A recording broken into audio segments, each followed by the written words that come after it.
கஞ்சா போதையில் தான் மக்கள் தெரியுறாங்க. இளைஞர்கள் மாணவர்கள் பாத்தீங்கன்னா திண்டாடிட்டே போறாங்க. வண்டியில் வரும்போது பயமா தான் இருக்குது. அப்படி ஒரு மோசமான ஆட்சி நடைபெற்று இருக்குது. எங்க பார்த்தாலும் போதைப் பொருள் விற்பனை அதிகமா இருக்குது.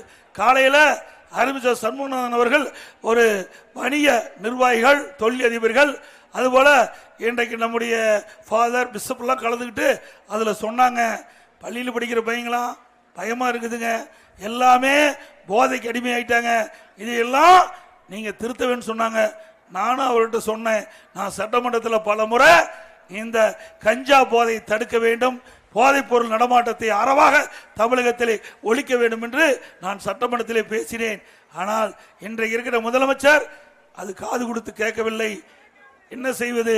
மீண்டும் அதிமுக ஆட்சி வளர்ந்தால் இந்த போதைப் பொருளுக்கு முற்றுப்புள்ளி வைக்கும்.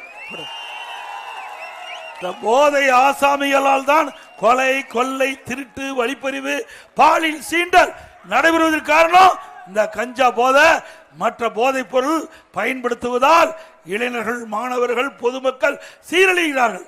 இப்படிப்பட்ட நிலைமை தமிழகத்திலே அதிமுக ஆட்சி வந்தால் மாற்றப்படும் என்பதை நேரத்தில் தெரிவிக்க விரும்புகின்றேன்.